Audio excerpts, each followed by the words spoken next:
2, Leicester 0, 2 late daggers from Mikel Moreno all season. All season, really, Arsenal fans have been asking, why did we sign this midfield player? Well, it turns out maybe he's a better striker. He comes on, he scores the goals, he gives Arsenal a massive boost, a huge 3 points. They close the gap at the top of the league to 4 points. A little bit of a remedy, a little medicine to what has been an horrific week when it comes to the injury situation at Arsenal. Nwaneri, though, the standout today for such a young player. He led that line magnificently for Arsenal. Unlucky himself not to score one goal, hit the post and the crossbar in the game. He sets up probably the most important goal, the first one, with a wonderful cross. He was great all day. He led the line brilliantly, but an excellent start to Saturday's football. And massive for Arsenal. We know Arsenal are up against it. We know Arsenal are under pressure. We all know that it's going to be exceedingly difficult. It will be one of the greatest achievements in Premier League football for Arsenal to win the league from this point. Absolutely believe that. But what they have to do is get over the injuries, start thinking about what they have got. You heard the away fans today in full support, singing for 90 minutes, getting behind their team. And that's all Arsenal fans can do now. They've complained. They've criticised. They've rightfully called out the problems that have led to this. But now is the time, I think, for Arsenal fans to get behind what you have, to give them as much encouragement as possible. And the match-going fans, I think, led the way massively today. They really, really did.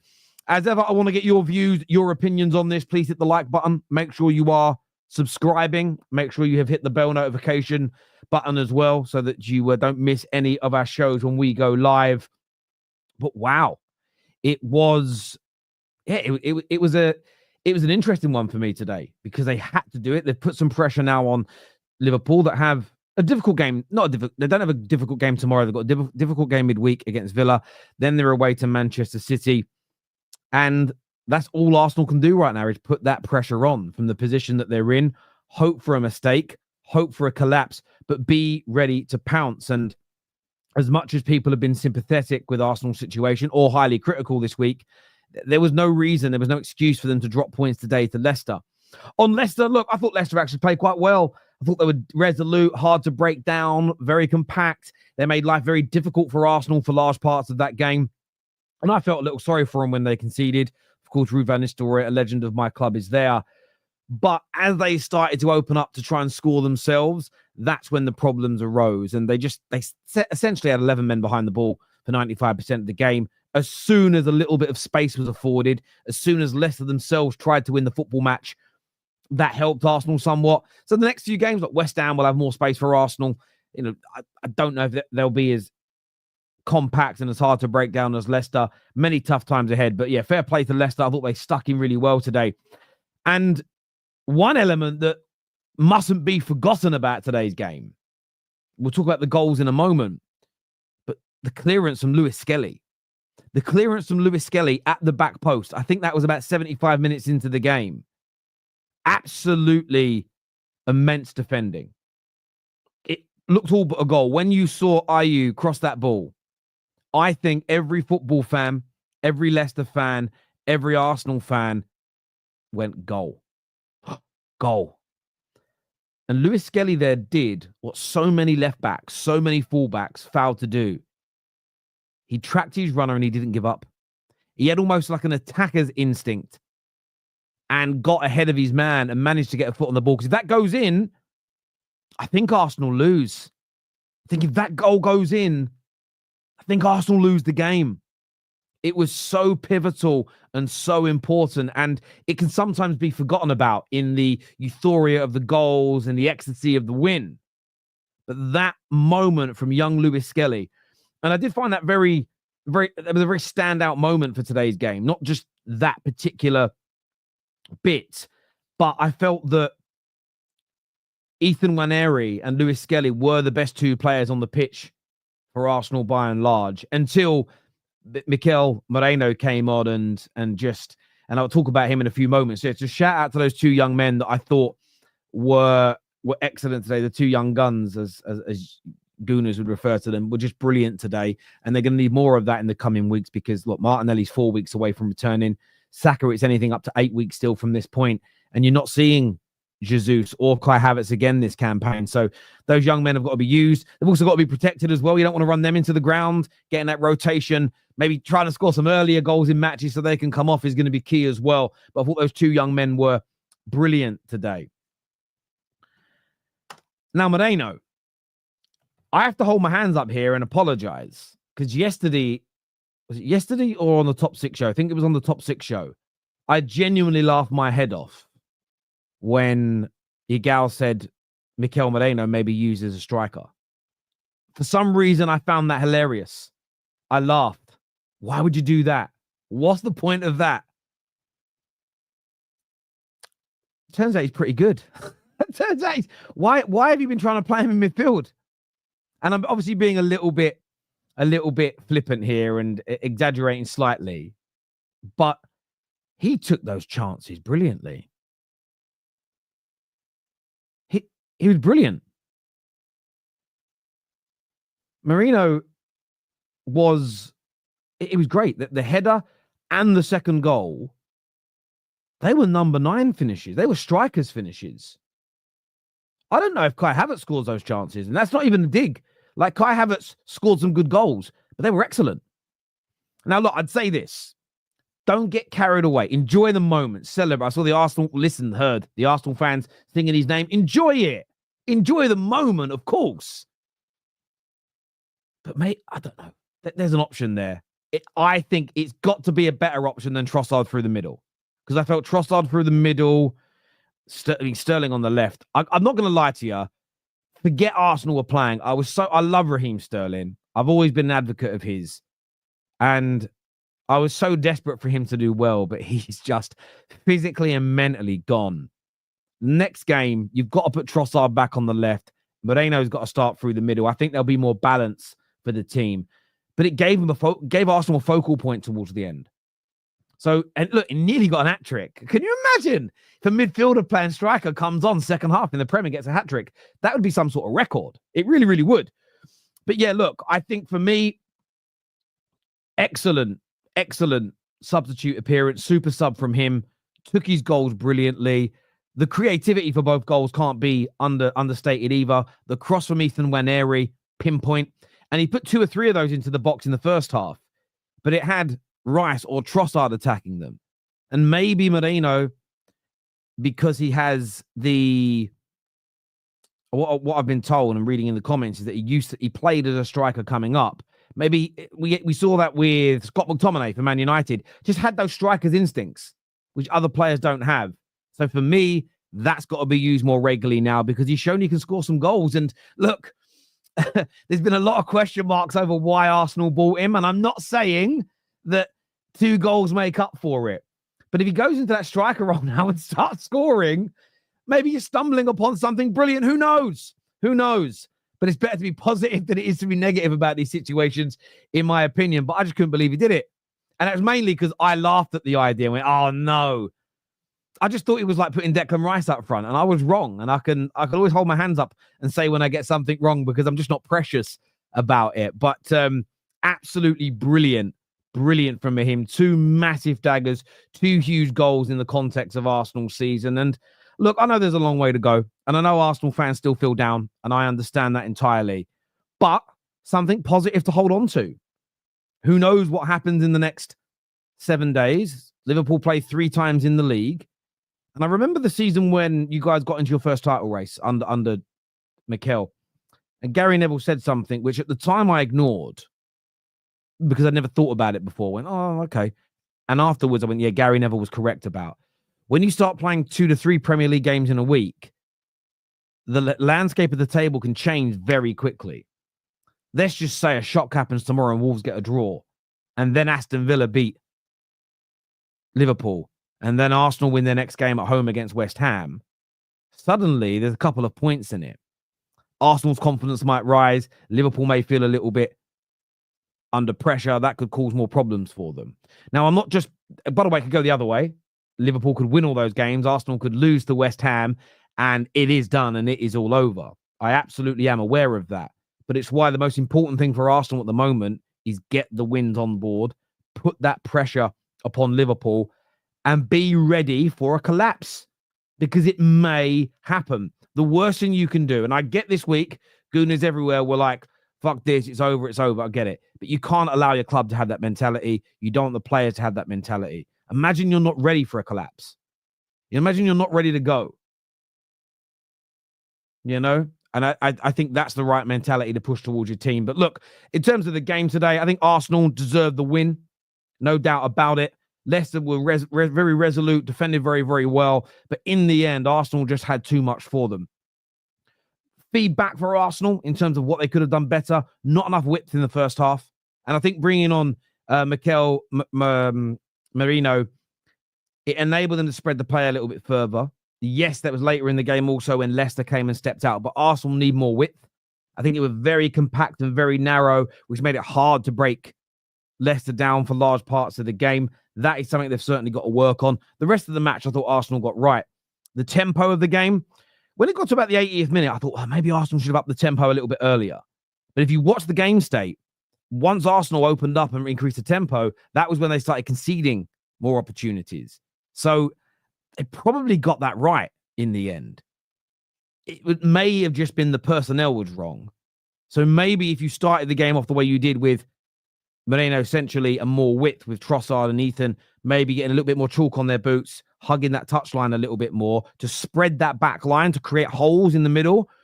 Maybe that's a better approach here for Arsenal. Maybe you get those goals that little bit sooner.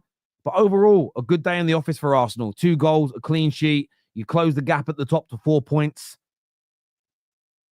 And look, a mini, and I say mini, understand what I'm saying, mini. I don't want no one going over the top here. A mini solution to what is a almost unprecedented attacking issue during a title race. I hope I worded that okay for you, Dom Hussam. I hope you're not going to cry about my wording of that as you did the other day because you said I was too specific. But I do think it's a bit of an unprecedented issue for a team to lose 4 of its main, probably its 4 main attackers all at once. I don't remember that ever happening in a title race before. That's just me. Let's get to some of your comments before I bring out my panel today. And by the way, people, get the like button smashed now. Get it done for us, please. Really, really important to TFT that you get that button hit. Who's coming on the show today, KJ? Have we shared the link with everyone? I think it's been shared. People come, they come. They don't, they don't. Why have I gone to WhatsApp instead of the super chats? There we go. Could a free Diego Costa do worse than Sterling? No, listen, I think what Arsenal should be doing is giving a kid a chance. I don't think you should sign an old free Diego Costa. I think you should give a young player an opportunity. Raheem Sterling, I saw a stat and everything was 0. Didn't beat a man, didn't complete a cross, didn't create a chance, didn't have a shot on target. I don't know anything about the Arsenal youngsters. I guarantee they do better. MERINO, 2 chances, 2 goals. This football club is nuts. Yeah, it is. It is. Football is nuts. I mean, you say your football club is nuts. I just think football club in general is absolutely nuts at times. And listen, you don't even need to worry about the next game, Arsenal. Enjoy today. I know there's a lot of people in football in 2025 that believe you shouldn't celebrate goals unless they lead to wins. And if that win doesn't lead to a trophy, it means nothing. I just say bullshit to that. Enjoy the moment. Have a few beers, have a few glasses of wine, have some shisha, eat some nice food, depending upon your preferences, your background, and your culture. Have a not a party, as in like a house full of people. Have a little bit of fun, celebrate it, enjoy the goals, enjoy watching match of the day or the replays back, and think about what you're going to do next in a couple of days' time. You don't need to worry about it. I think we sometimes as football fans, we get so caught up in, oh, okay, we've won, but what are we going to do next? You're not the manager. You haven't got to worry about it today. That ain't your job. Your job is to be fanatical about your team and celebrate in these moments. Love what MERINO did, but Sterling should not see the pitch. Play academy players, rather see them struggle and improve than watch a lone player play that badly. I do agree with you. I really do agree with you in that regard. I thought he was I felt sorry for Raheem Sterling. I'm not a gooner, though, so I'm not emotionally attached. I felt really, really sorry for him. Really sorry for him indeed. To all the Arsenal fans deeming MERINO shit, F you. I think is what you're saying there. Look, he hasn't been great for you. But listen, today he stepped up. Today he come up trumps. And look, imagine he ain't going to get a brace every game. Do you know why I know that for a fact? Because no one does, right? It's never happened. But if he could keep scoring a few goals, if he could help navigate the next 6 weeks, who knows? Who knows? Oh, listen, it'd be a Roy the Rover story. It'd be a Roy the Rover story. Merino, the new number 9, Sterling was dreadful again, is what Harry says here. I agree, Harry. We've got that heart and passion to do this. I felt Arsenal were really nervous for large parts of that game. I think the injury problems had taken their toll. I think there was a sort of there was an element of resignation until that goal. And when that barring, by the way, Skelly and Nwaneri's performance, but that's what youthful exuberance gives you. It's different. That goal went in and you could see a different demeanor. And if you could win the next game again and build that confidence again, and that's what I think. Listen, some Arsenal fans will keep talking about the injuries and about KSE and about the manager being sacked and the negligence. They'll keep drumming it in. For what it's worth, as an outsider looking in, I don't think that helps this team right now. You've said it. It's been done. I think your job now is to get behind them. Criticize in the game mistakes and things that go wrong. I'm not saying you can't criticize, but I think you just got to get behind the players that are left. Do you know whose fault it isn't? The squad's in this situation. Those players. It's not none of their fault, is it? I don't think that Nwaneri and Odegaard went up to the ball and said, "Don't buy Watkins." So I think you've got to get behind them. And maybe, and I know we're in this world where everyone talks about, oh, this behave like Madrid fans, or this behave like this club's fans, or why don't you just be Arsenal fans? Why don't you just do what is organic to you? And I'm only following, by the way, what those match-going fans did today, and they sung every single minute of the game. And I think without that away support today, maybe you don't win either. Sterling is the worst Chelsea player since Willian. LB was furious. Arteta mentioned Moreno at 9. Was he? Well, this is the thing. Listen, and that's a little bit of football gods for you today. Let's see what he does in the next game, of course. But listen, I laughed at it. I had to hold my hands up. I laughed my head. I went, no way. No way. I look an idiot now. I can just admit it. Phase 5 Arteta equals Spanish Fellaini up front. Listen, if you get Everton's Fellaini, you buzz him. Or do you remember Fellaini under LVG for about 6 weeks when he was killing it? If you just get it for 6 weeks, could be the difference for you until Martinelli and Saka come back. Because I actually think if Martinelli and Saka were both fit and you lost Jesus and Kai Havertz, I don't think the panic would have set in as much. So let's just see. Wasted 75 minutes with Sterling, finished player. I understand why you see it that way. Ethan and Skelly were saviours. Yeah, they were brilliant today. Those young men deserve a lot of praise from Gooners. Havertz misses both those goals, by the way. I mean, look, he has scored quite a few goals as a 9 for you. But I think he misses the second one. I think that second one, do you know what I think I'm going to look at the reaction of the Gooners backstage, see if they smile or nod or say I'm an idiot. That second one, I think he makes contact, but his foot flaps back a bit and it just lightly trickles to the goalkeeper who picks it up. And you'll know exactly what I mean. He'd have got contact, but it's like his foot would have... That's what I've seen him do it. I think he scores the header and he misses the second one. That's what I think he does. But yeah, it was a very good finish. Very good finish. Ending the game with a front line of a left back, a defensive midfielder, and a 17-year-old is just crazy. That's football, baby. I remember, listen, Gooners watching. I remember playing you guys. I want to say it was an FA Cup game, but I could be mistaken. It's many years ago.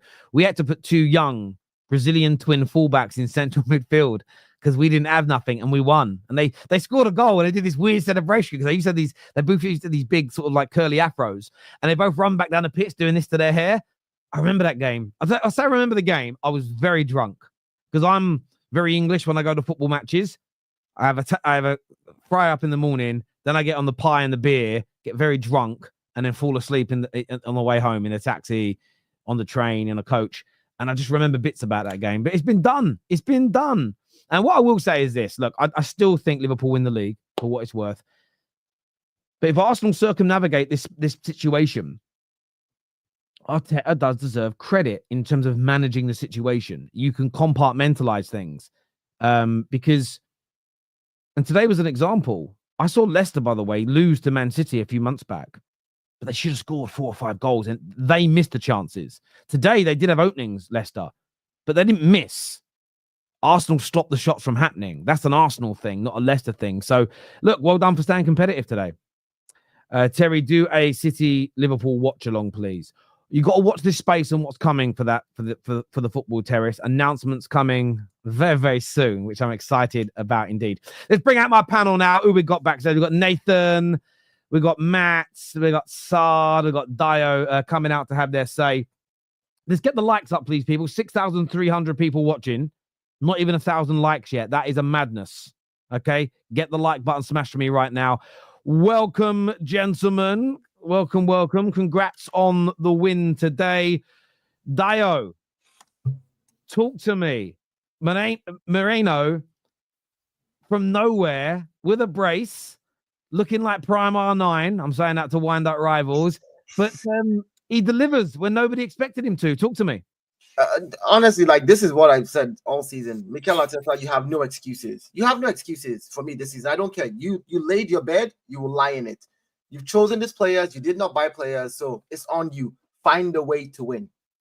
Get me 3 points and let's move on. That's all I've asked for. Anything else anybody wants to say, I don't care. Look, I can't complain about us not getting a striker. The window is closed. We're not getting a striker till the summer. We don't have an option. We have to wait till the summer. That's the rule. It's the way it works. If you want to bring somebody from the academy, if you want to petition the FA to beg them to allow you play 14, 13-year-olds, if that's what you want to do, go ahead and do whatever you need to do to get 3 points. Mikel Arteta today, kudos to you. I would never have seen Mikel Merino in the 9th position as a striker. I would never have, like, in my wildest dreams, I would never have seen it. But we don't know what they do in training. I'm not there, at their training pitch, so I don't see what they work on day in, day out. So maybe there's stuff they've worked on day in, day out that they feel like, you know what, hey, we can throw this in the game and this might work for us. All I'm asking for is game by game, make sure you win. That's all I need from you. Today, he's showed me that he's able to adapt. I see everybody, crapping on Sterling, we don't have anybody up there. Sterling would not be playing if Martinelli was fit. Sterling would not be playing if Saka was fit. Sterling would not be playing if Gabriel Jesus was fit. Sadly, we don't have any one of those players. Now, I'm not saying that they are the best players in the world, but those are the players that we have. And if they're not available, we have to play who we have. Turning around in the 70th minute to make that sub, bringing in Merino, I was just like, I don't know what you're doing, but the brace, we found a way to win. We found a way to win.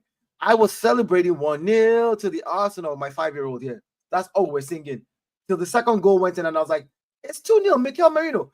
Just leave it at 1-0 and let's move on. Give me 3 points and I'm not even trying to.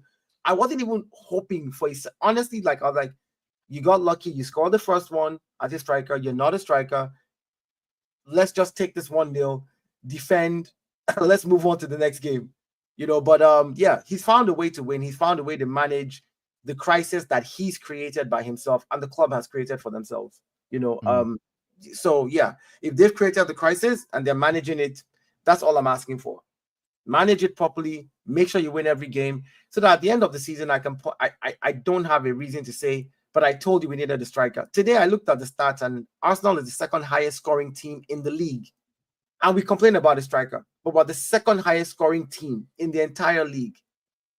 Like, it's madness to me. So it's like, which is we do share the goals around, though, is what I would say. I know, I get that, but the defenders, midfielders, and but that's the point, though. That's how we play, and it's like our fans don't see that. That's how we play. They want a striker that can give 30, 40 goals like Mo Salah.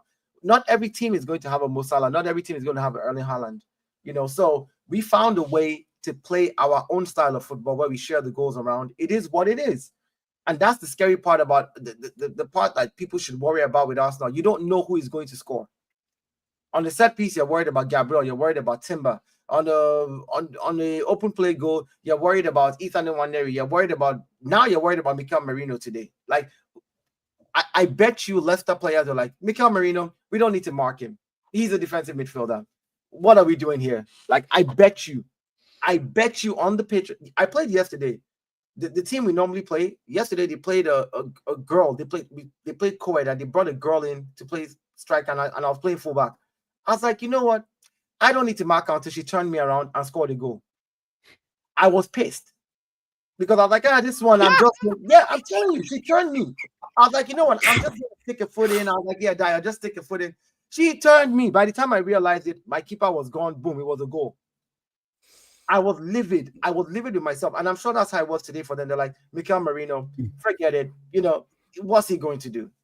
But yeah, Arteta found a way. He found a way to win this game. It's on to the next. He needs to find another method with the next team on how we're going to play, who we're going to put in, whether it is wear the players down with Raheem Sterling, even though he's not doing anything, wear them down, tire them out, and then bring in somebody who can do the job, or whether it's play Mikel Merino from the very beginning, wear them out, and then maybe Raheem Sterling might have some joy playing against tired legs. You know, you never know what works. He just has to find a way. Yeah. So yeah, I'm happy about the win, and I'm happy about the fact that we found a way today to win without some of our best players on the pitch. So yeah, it's a good day. I agree with that. I know, Matt, you've got to shoot in a minute, so I'm going to go to you next. You did find a way to win today. One of the standout players, though, was young Ethan Nwaneri on that right-hand side. He was brilliant all game, wasn't he? Yeah, he was. He was pretty much our only bright spark in terms of, going forward. And, we just need to give him the ball more. And we did that in the second half, and he hit the post, 2-3 times? He's very clinical in how he shoots the ball, and I don't think Sterling has that. I don't think Trossard has that, and I do think he might have to carry us. Him and Merino might have to genuinely carry us for the next month, because I just don't see Sterling doing what he's doing. And I actually kind of feel bad for Sterling. What if we score 10 more set piece goals in the next 4 games? Bro, per game. Score 10 more set piece goals. I don't care. Genuinely, just get the win at this point. Just get the wins. Just get the goals. I understand that. Ethan stood out as well, and Lewis-Skelly, I thought as well. So I mean, that clearance, Matt, at the back post, just because that maybe if that goes in, maybe you don't win. Both them young players are brilliant today. Genuinely, if that goes in, Partey has been absolutely embarrassed in that game. He gave a very, very, very sloppy pass away. And yeah, an incredible clearance from Miles Lewis-Skelly to sort of save our bacon there. I mean, that was Partey's first mistake in that game. Let's be honest about it. I mean, players will make mistakes. It could have been a costly mistake, but I didn't think he was particularly great in that game anyway. Like he wasn't. I don't think he was needed, Matt. I don't think he was needed. Joe Cole said this. I'm not going to steal it off of him. I think you needed someone like a Jorginho who's better on the ball. I actually think that would be my criticism today of Arteta. Is I think you were too narrow for large parts of the game, and I just don't think you needed 2 destroyers and players that were great at winning the ball back in the middle. I think Jorginho could have coped with that today. He's better on the ball, especially as Partey had the ball a lot near the edge of the box. And do you really trust him to thread the ball and find the ball you need someone who's more subtle in it. So I get your point, but I don't think today was a game for Thomas Partey's strengths to shine through. I think Jorginho should have started for me, but I hear you on that. But look, you got the 2 goals. What's your confidence levels like now when you think ahead of, say, the West Ham game? I am feeling a bit more confident because I wasn't too sure on Sterling on the left and Trossard up front. I just kind of knew that Sterling wasn't really going to show up. But with Merino now scoring 2 goals in 5 minutes in that striker role, I kind of think he has to start. He has to start in that striker role because Nwaneri was crossing balls in the first half. No one was getting onto it. I think Rice was the only one who, made contact on a header. But that was basically it. So I think if Nwaneri keeps putting those crosses in, I do think Merino will score a few goals. So I kind of think he has to start, in that number 9 role pretty much going forward. Can I hear you, mate. Go on. No, I was just gonna say, like, I hear the excitement, but I don't think we start him every game as a number 9. I think that any good system should look at the next team and say, all right, cool. The next team we're going to play, if they're a team that we can take advantage of, then maybe bring him in, a little bit at 60 minutes or whatever it is, and try to get a win. But play with what you have as regards to wearing them down, because honestly, I don't think we factor this in as fans. Allow a player to play for 60 minutes and then bring in fresh legs and see what happens. I played yesterday, bro. Once fresh legs came in, it was tiring to chase anybody else, like literally. So like it's 100%. I get you, and I think I feel like you have to factor all of this into it. It's like we can depend on Ethan, we can depend on our set pieces, we can depend on Mikel Merino. We can find ways to just get a win, because right now we're in a situation where we know that we don't have our best players till like the end of April. Yeah, 100%. And we need to rotate the players like Nwaneri, because he's still 17. He cannot start every single possible game from now to the end of the season. It's just not going to happen. There's a 17-year-old in Barcelona that starts every single game. Like, let's not. No, I get that, but he's played from 16. I'm not playing from. But that's what I'm saying. I'm not going to baby him. If you're good enough and you made it to the first team, I bet you this kid. I don't think short term. I don't think short term playing him for the next 2 or 3 months is the problem. It's playing him consistently from 16, 17 to these 23, 24 is wrong. But short term, I think it'll be okay.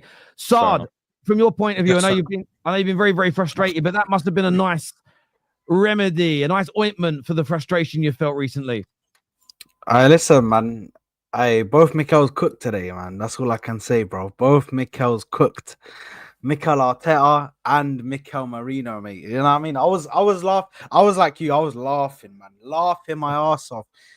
Who we putting up top? Mikel Merino, bro. I don't even know if this guy can make runs. I don't even know if this guy can get shots on target. Yeah, we've seen him score a couple headers, bro. But do you know what I mean? Or a couple goals. But I didn't think that he had it like that, bro. But the thing is, I have to say that is a savior for us right there. And of course, looking forward, we're still in a shit situation, because the fact that we're having to depend on a midfielder to be up top is a shit situation in itself. But when you look at the runs that Mikel Merino was making, these are striker runs that he's making, bro. These are not like these are runs that you get from a seasoned striker. And I was saying this on my watch along. Ethan Nwaneri is crazy. This kid can shoot with his left, can shoot with his right, has amazing ball control. On the ball, he's sublime. And I think he's just another Saka, bro. Honestly, I don't know how we're churning out these youngsters. No, he has more to his game than Saka. Okay, that's fine. When you want to come with your edgy take, you can wait for me to finish. No. This guy wanted to get the edgy take in, bro. Bro, I've said that before. I'm not saying Saka's great and everything, but on the ball he might be. On the ball he's better than Saka. But I think Saka's still got. No, but Saka's still a level above, though. Because there is 6 years difference. 27 versus 17 versus 23, bro. On ability, when I watch Ethan, he is almost like a mixture of Saka and Odegaard if they're the same player. Thank you. Like exactly. 2 players together. Do you know who he reminds me of? Do you know who he really reminds me of? Santi Cazorla. That's what yes, as well. He reminds me of Santi Cazorla. Like, guys, people like I know that people are afraid to say it. I'm not saying that he's better than Saka, but I said that maybe these injuries are a blessing in disguise based on sad stakes, based on other people's stakes. And I'm gonna explain to you why. And I said that yesterday. Because a lot of you Arsenal fans don't believe that you're gonna win the league or the Champions League. So maybe this is the chance for someone like Ethan Nwaneri to start getting game time ahead of their scheduled time, because he was always going to be behind Saka. So maybe these things are a blessing in disguise. So he will get in a game time that he will develop to next season. When next season starts, you have real competition. Even if Saka comes in, let me just say this. Sorry. If Mikel Arteta finds a way to turn the season around and wins the league with a 17 and 16-year-old, Oh, That's listen, man. Let me tell you. See, That's crazy. I've been unbearable. We know you will be way more unbearable. I've been unbearable, right? See, Mo, I'm You driving. normally are unbearable, but Mo, it's fine. that's why I said I've been unbearable already. So up until now, I am driving to the front of your house. Mo. Normally unbearable. I am bro. driving to the front of your house. I'm banging your door. Your neighbors are calling the police on me. But I Hey, actually Deo can do that. Deo's in America. He can do that, bro. Can I? Yeah. Why would you come to my house? No, Let me gonna come to your something. house, bro. Because of all I haven't had myself. I was listening, and to be honest, a lot of Arsenal fans are so defeatist for a game like today. You literally played, as Abu Treka said, with 9 men and 2 wooden sticks in the first half with Trossard and Sterling. Sterling, again, I'm gonna repeat, is one of the most overrated players that ever played in the Premier League. For Mikel Arteta to find a solution off the bench, people think that he threw MERINO in the pitch. People that watch football from the surface think that he threw MERINO on the pitch and asked him, yeah, go play striker. No, I actually was watching MERINO's movement, as Saad mentioned, and it's instructions. Instructions from the manager who knew where the space is, because you look at the cross that Nwaneri crossed, that cross has happened numerous times during the game and no one was there. So that is credit to Mikel Arteta for putting the right player in the right place. I was looking at this sub and I'm like, yeah, this guy knows where to put the ball. And having Nwaneri at the end of the box, crossing the ball like this, I have to give credit to Mikel Arteta. It's not only about Nwaneri. It is not only about Rice. It's not only about MERINO and the subs. Mikel Arteta waited until he put MERINO on against a physical defense of Leicester City in the right place to score a goal. Can MERINO actually sustain this? Can MERINO start every game? I think you have no choice, because you cannot play with 10 men every game. Basically, Raheem Sterling is not only 10 men, he's playing against you, bro. Even everyone was frustrated with him, even his teammates. This guy plays against Arsenal. He's not like a player down. He plays against you guys. Dispossessed, can't pass, can't stand on his feet. And the players have to pass him the ball, and he's offside. You saw Jorginho on the bench, he's frustrated. Credit to Mikel Arteta, credit to Mikel MERINO, who now maybe justified 10 million. But I gotta say one thing, and I'm just gonna be a little bit negative before Igal comes in. If you spend 42 million pounds on a player in the summer in Calafiori and you're benching him, that means you made the wrong purchase. I'm sorry. Again, I'll correct you on that. This is Can I tell you what let me happened? just correct him real quick. I'm going to say this. You don't know about my team like I know about my team, because I know. Maybe I know more than you. I watch every game. Don't tell me I don't know about your team. Maybe I know watch more than you. How do you say I know more than? He's like, I know more about my team. No, you don't. Let me finish. That's my full-time job. Listen. I'm a YouTuber. You're a YouTuber, but you're not on Arsenal. I watch every single Arsenal game. I'm a YouTuber too. You're not a VIP member. Thank you, Terry. It's like, why? Like, I don't know about Arsenal. Hold on. You think Gal knows more than me? Hold on. You like making noise. You're not a VIP member on Arsenal. I am not making noise. I get inside news that you don't get. On Calafiori, the only reason you're an ITK now. You're an ITK now. The only reason, listen, I love my team. I pay money. I spend money on my team. I support my team with everything that I have. The only reason why Calafiori is being managed the way he is he actually does have a knee problem. Like, he does genuinely have a knee problem that they're literally managing and just making sure that they manage his time and bleed him in properly. Because if he goes out again, he'll be out for another month or two. And that's the same thing with what's his name again? Our Japanese brother. He's gone under the knife again. He's just had another surgery. People don't know that Takehiro Tomiyasu has just gone under another surgery. Literally. I think the big issue with Calafiori, or the way Mo's looking at Calafiori is 40 million. Is 40 million in today's age for a squad player, if you're in the Premier League, is not crazy, right? No. The issue. Hold on. The issue is that we didn't add on top of it. We'll keep Thank you so much. We'll keep looking at it as black and white, right? Because at the end of the day, as the manager's shown over the last 18 months, he doesn't trust Kivior. So in reality, we do need a left centre back who can come in for Gabriel, can compete with Gabriel if need be. Who can also cover left back as well. So the issue is not him though. Ethan, hold on. Hang on. Hang on. Just let Nathan finish, please. Right? Because let's look at it. Beginning of the season, we never knew where Miles Lewis-Skelly was going to be, right? Where his development was going to be. We didn't know how he's going to adjust to men's football, right? Everyone's talking with the luxury of hindsight, which is all well and good right now. But beginning of the season, we never knew, Lewis-Skelly was going to be as sensational as he has been. So Calafiori was brought in as a left back option, but he was also brought in as a left centre back option and as a squad option. 35, 36 million is not crazy for that type of player.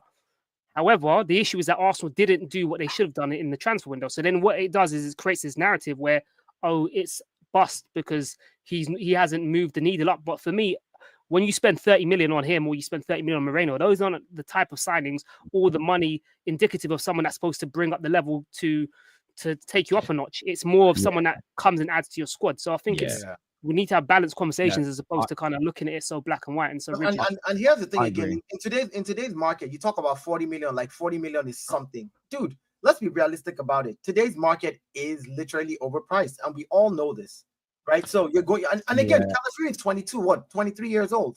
So let's not make it seem like we bought a 30-year-old for 40. Well, that's why I always laugh when people say things like, I don't think Gyökeres is as good as Mbappe or Haaland, so I don't think he's worth 70 million. Okay, so that's half the price of those other two guys you've mentioned. So the price is still fair based on your own your own kind of analysis on it. And 35, again, I agree. I think his longer term future is going to be at left centre back. Calafiori personally. I mean, in the summer when he was being spoke about by the Italians, I remember being in Germany and it was being discussed everywhere. Nobody was thinking that he was going to go play left back next season in the Premier League. I think that's just kind of happened a little bit. I'm going to go to again in a moment. I want to read a few of these super chats out first. I don't want to miss them. Sorry. It says first job rubbish. Arteta can find a way to win. So what's Ange and Pep's excuses about? And get fans on that represent most of the fan base, not Sard. I didn't know I was going to say that. Listen, this is the thing. I got called out a lot on my show with Mo and Hussam the other day for defending Arsenal. And I realized that when you criticize Arsenal, but you don't use hurty words. So if you say, I think their transfer window was an abomination, that's seen as not criticizing. You have to just say horrible things. But I absolutely called this out on Wednesday and I stand by it. There's no excuse for Arsenal to collapse this season and end up struggling for top four.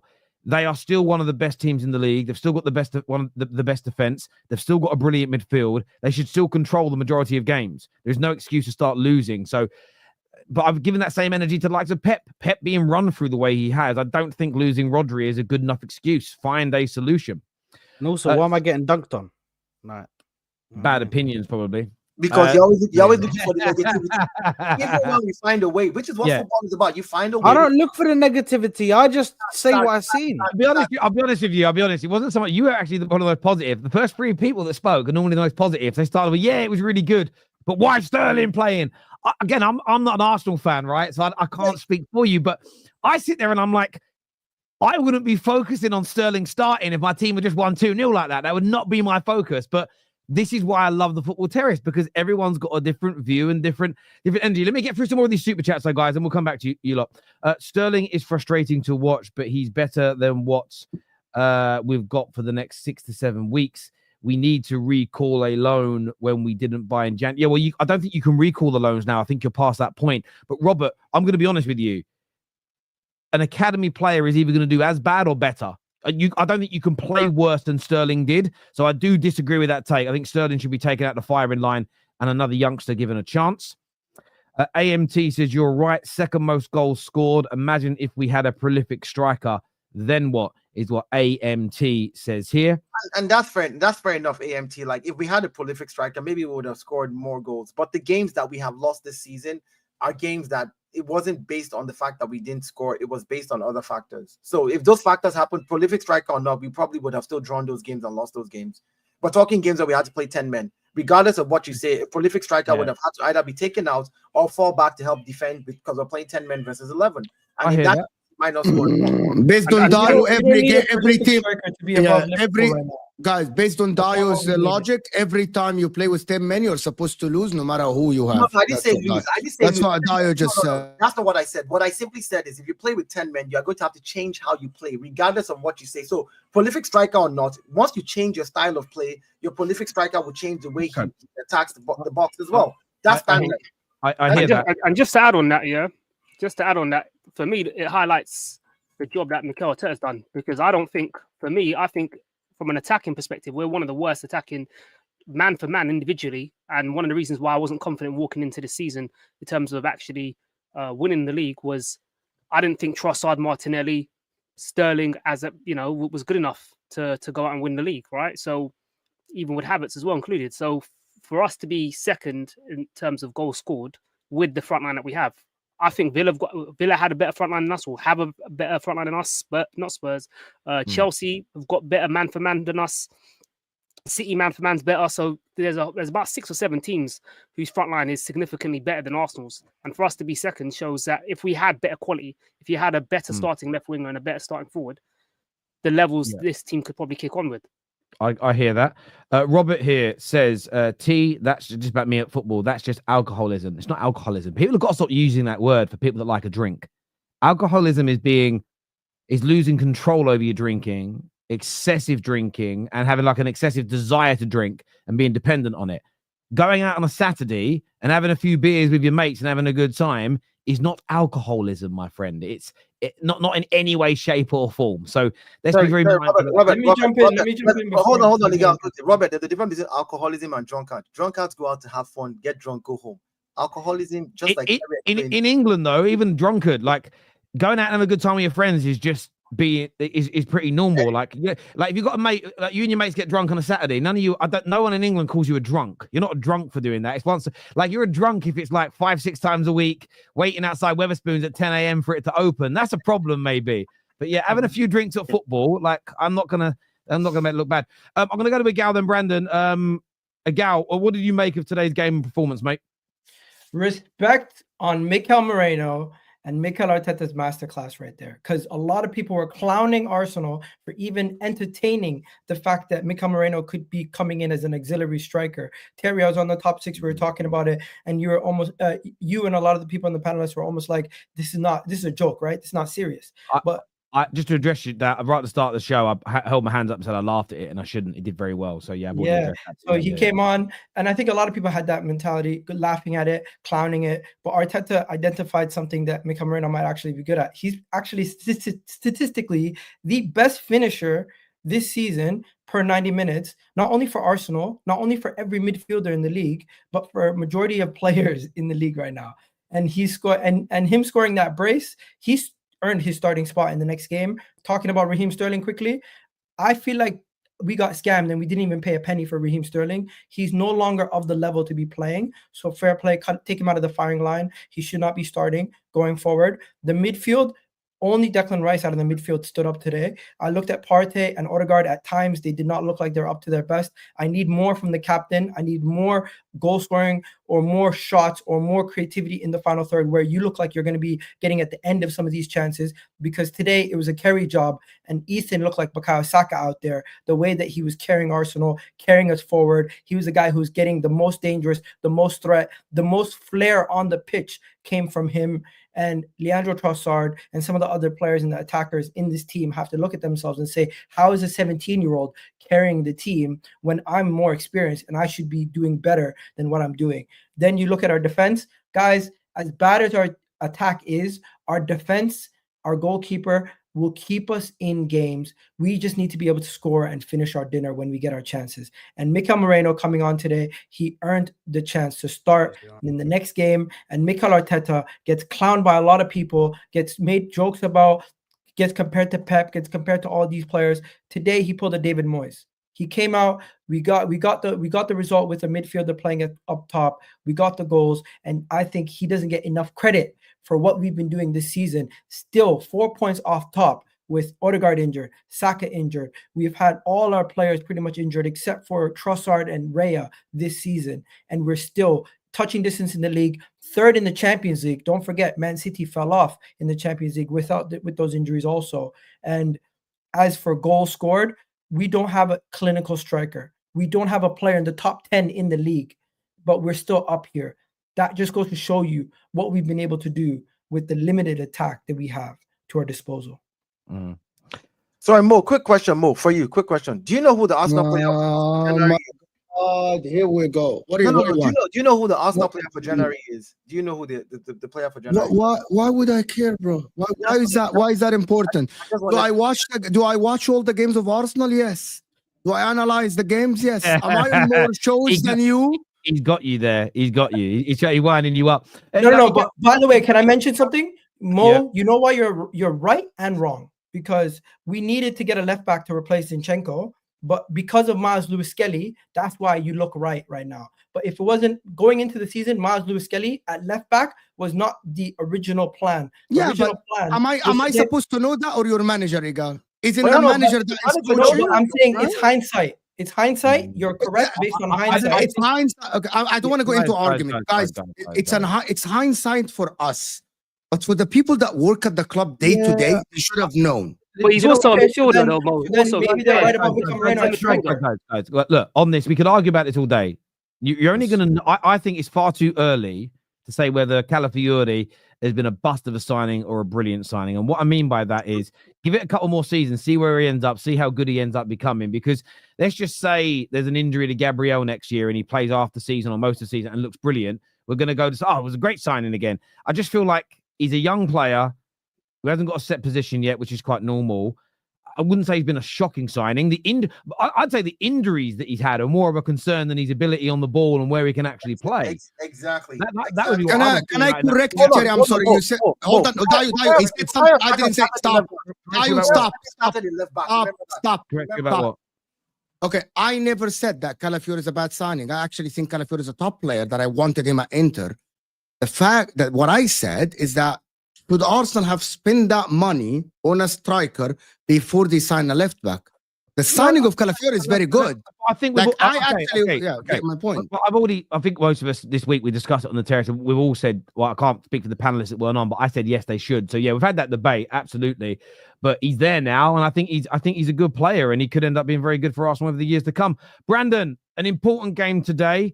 You were obviously so thrilled that you put your coat on indoors. I don't know why, but your coat's on in the house. But yeah, what did you make of today, Brandon? Really important 3 points for your team. Yeah, Mikel and the kids saved Mikel. That's how I'll put it. I kind of agree with what Agal said. I think Mikel Merino definitely deserves credit coming off the bench.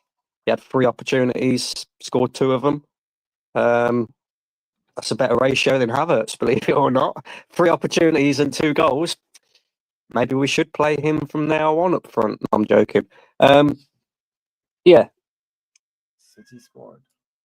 Because performers, even Nwaneri and Lewis-Skelly again, top performances.